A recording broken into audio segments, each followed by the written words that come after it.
ഞങ്ങളൊക്കെ സിനിമ കണ്ടു തുടങ്ങിയപ്പോൾ ഇതുപോലെ ഒരു നാടൻ സ്റ്റൈലിൽ നമ്മുടെ കാവ്യമാധവനൊക്കെയാണ് ഇങ്ങനെ മുടിയൊക്കെ നീട്ടി വളർത്തി. അപ്പോൾ ഈ സ്റ്റൈൽ ഇങ്ങനെ മെയിൻറ്റെയിൻ ചെയ്തു പോകാൻ കാരണം എന്താണ് ശരിക്കും?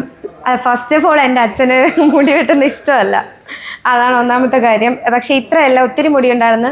എന്നെ അറിയാവുന്നവർക്ക് അറിയാം, ഒരുപാട് മുടി ഉണ്ടായിരുന്നു എനിക്ക്. പക്ഷെ ഞാൻ ഓരോ പ്രോഗ്രാം വൈസ് പ്രോഗ്രാം ചാനൽ ഷോസൊക്കെ വരുമ്പോഴത്തേക്കും ഞാൻ കുറച്ച് ഒരു സ്റ്റൈലിന് വെട്ടി ഇത്രയാക്കിയതാണ്. അച്ഛന് ഇഷ്ടമല്ല, പൊതുവെ മുടി വെട്ടുന്ന ഇഷ്ടമല്ല. അച്ഛന് നാടൻ പെൺകുട്ടിയായിട്ട് നിൽക്കുന്നതാണ് ഇഷ്ടം. പിന്നെ എൻ്റെ വീട് വരുന്നത് ട്രിവാൻഡ്രത്ത് അണ്ടൂർക്കോണം എന്ന് പറയുന്ന സ്ഥലത്താണ്.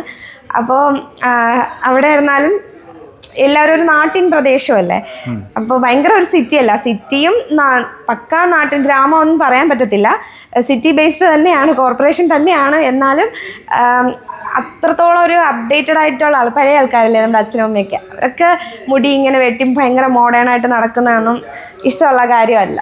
അപ്പം അച്ഛന് ഇഷ്ടമല്ല ഞാൻ മുടി വെട്ടുന്നതോ കളർ ചെയ്യുന്നതോ അങ്ങനെയൊന്നും ഇഷ്ടമല്ല. ഇപ്പം തന്നെ ഷൂട്ടിന് വേണ്ടിയിട്ട് മാത്രമേ ഇവിടെ വേണ്ടിയിട്ട് മാത്രമാണ് ജസ്റ്റ് അയൺ ചെയ്തത്. ഇല്ലെങ്കിൽ ഞാൻ എൻ്റെ മുടിയിലൊന്നും ചെയ്തിട്ടില്ല. സ്റ്റൈല് കീപ്പ് ചെയ്ത് പോകുമ്പോഴേ നമ്മൾ ഏതെങ്കിലും മലയാളി നടിമാരെയൊക്കെ ഫോളോ ചെയ്യുന്നുണ്ടോ? അങ്ങനെ ഒരു ലവ് ഉണ്ടായിരുന്നു അവരോട്? അങ്ങനെ എനിക്ക് ഈ പറയുമ്പോൾ കാവ്യമാധവനൊക്കെ ഒത്തിരി ഇഷ്ടമായിരുന്നു കേട്ടോ, കുഞ്ഞിലേക്ക് ഒത്തിരി ഇഷ്ടമായിരുന്നു. പിന്നെ മഞ്ജു വാര്യർ ഇഷ്ടമായിരുന്നു, ശോഭന ചേച്ചീനെ ഭയങ്കര ഇഷ്ടമാണ്. അങ്ങനെ അപ്പോൾ ഞാൻ എനിക്ക് പിന്നെ എൻ്റെ ഒരു ഇങ്ങനെ മുടി ഇങ്ങനെ ഇടണം, അല്ലെങ്കിൽ ഒരുപാട് മോഡേൺ ആവരുത്, അതൊക്കെ എൻ്റെ ഒരു താല്പര്യമാണ്. എനിക്ക് നോർമലായിട്ട് നടക്കാൻ, പിന്നെ കാഷ്വലായിട്ട് നടക്കാൻ ഇഷ്ടം. ഇപ്പൊ അങ്ങനെ ഒരു റോള് വരുവാണെങ്കിൽ, മുടി കളർ ചെയ്യേണ്ടോ കട്ട് ചെയ്യേണ്ടോ ഒരു റോള് വരുവാണെങ്കിൽ അത് എടുക്കുക അതോ ഉപേക്ഷിക്കും?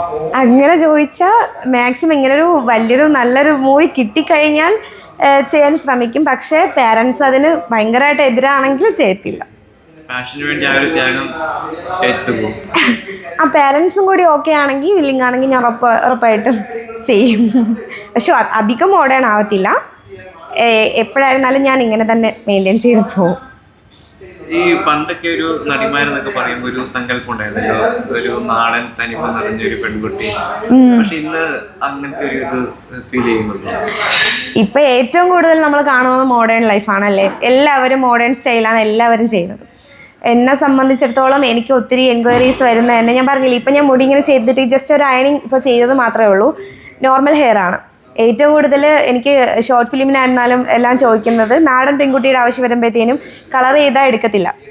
ഞാൻ കളർ ചെയ്തിട്ടില്ല, ഒന്നും ചെയ്തിട്ടില്ല. അപ്പോൾ അവർ ഏറ്റവും കൂടുതൽ പ്രിഫർ ചെയ്യുന്നത് ഇതുകൊണ്ട് തന്നെയാണ്. ഈ നാടൻ വേഷം ഇങ്ങനെ ഒരു പ്രകൃതി ഉള്ളതുകൊണ്ട് തന്നെ ഏതെങ്കിലും വേഷങ്ങൾ റിജക്റ്റ് ആയിട്ടുണ്ടോ? അങ്ങനെയില്ല, മോഡേൺ അല്ലാത്തതുകൊണ്ട് റിജക്റ്റ് ആയി അങ്ങനെയൊന്നുമില്ല. പിന്നെ എന്നെ സംബന്ധിച്ചിടത്തോളം ഞാൻ പഠിക്കുന്നുണ്ട്, ഡാൻസ് എല്ലാം കൂടി മെയിൻറ്റെയിൻ ചെയ്യാൻ പറ്റത്തില്ല. അപ്പോൾ പല സീരിയലിൽ വിളിച്ചിട്ട് പോലും പോകാൻ പറ്റിയിട്ടില്ല. ഇപ്പം ഞാൻ പറഞ്ഞില്ലേ, ഡയറക്ടർ സാറിനോട് ചോദിച്ചാൽ അറിയാം, അമലാദ് സാർ ഇതിൽ വിളിക്കുമ്പോൾ പോലും ഞാൻ ആദ്യം വരണോ വേണ്ടേ എന്നൊക്കെ ഇങ്ങനെ ആലോചിച്ച് നിന്നതാണ്. പിന്നീടാണ് വന്നത്. എനിക്കിത് ജസ്റ്റ് ഒരു പാഷനാണ്, ഇത് കരിയറായിട്ട് ഞാൻ ചൂസ് ചെയ്തിട്ടില്ല. ഇപ്പൊ സീരിയലും അഭിനയിച്ചു, സിനിമയിലും അഭിനയിച്ചു. അപ്പൊ എവിടെയാണ് കൂടുതൽ അക്സെപ്റ്റൻസ് കിട്ടുന്നത് തോന്നുന്നു? എനിക്ക് ഇതിപ്പോ ഇനി ഫിലിം ഇറങ്ങുമ്പോഴേ ഇത് കൂടുതൽ അറിയത്തുള്ളൂ. അതെ, സീരിയലിൽ വന്നതിനെക്കാട്ടി എനിക്ക് തോന്നുന്നു ഞാൻ ബമ്പർച്ചിരിയിൽ ചെയ്തിട്ടുണ്ടായിരുന്നു, ഒരു ചിരി ബമ്പർച്ചിരി. അപ്പോൾ അതാണ് കൂടുതൽ ശ്രദ്ധിക്കപ്പെട്ടത്.